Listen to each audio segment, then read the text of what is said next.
Hello Bearcasters, and welcome to the first 2013 edition of Bearcat Blitz. I'm William Wolkoff.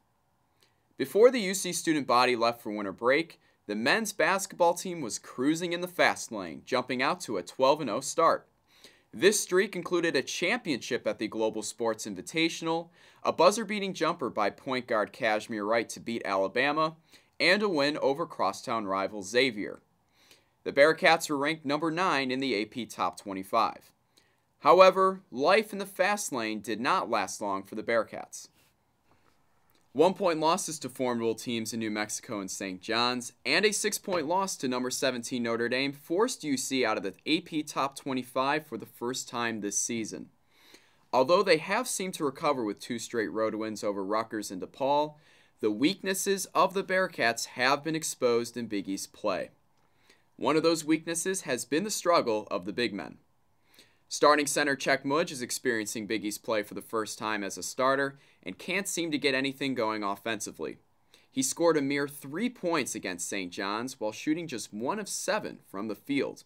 And he was non-existent against Rutgers, providing just 2 points and 3 rebounds in 19 minutes of play. Forward Justin Jackson was held scoreless against St. John's and grabbed just 1 rebound. Mick Cronin then held him out of the game against Notre Dame. Backup center David Narsic is playing in Big East competition for the first time and seems to be overwhelmed by other big men at times. He was held scoreless against St. John's and Rutgers. So since the big men can't seem to score, more pressure has been put out on the guards to carrying the scoring load. Junior guard Sean Kilpatrick is shooting just 30% from three-point range in Big East play. So, is it time to press the panic button yet? I certainly don't think so. Keep in mind that the Big East is arguably the best basketball conference in all of college basketball. Every team will have a few losses in the conference here and there.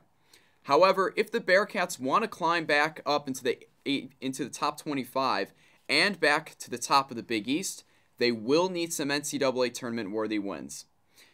They will have 2 great opportunities this weekend, starting Saturday when number 25 Marquette comes into town, and on Monday when the Bearcats travel to the Carrier Dome to take on number 6 Syracuse.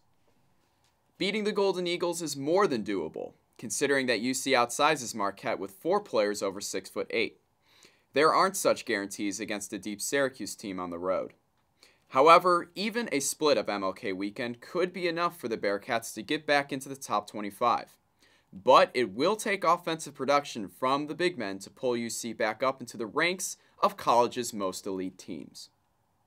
Meanwhile, the women's basketball team has hit a rough spot in their season. The Lady Bearcats have dropped 3 straight, with their latest loss coming to South Florida 77-44. The one bright spot was forward Janice Randolph, who returned to the starting lineup after missing 9 games. She led the team with 12 points. The Lady Bearcats will look to end their losing skid at Louisville on Friday night. The men's and women's swim teams stumbled against number 16 and number 17 ranked Louisville, with the men falling 184-104 and the women falling 188-104. The men couldn't muster up 1 event to win, while the women only won 2 events. Both of those events were won by freshman Jessica Piper, who won the 100-yard backstroke in 57-17 and the 200-yard backstroke in a time of 2:01:58.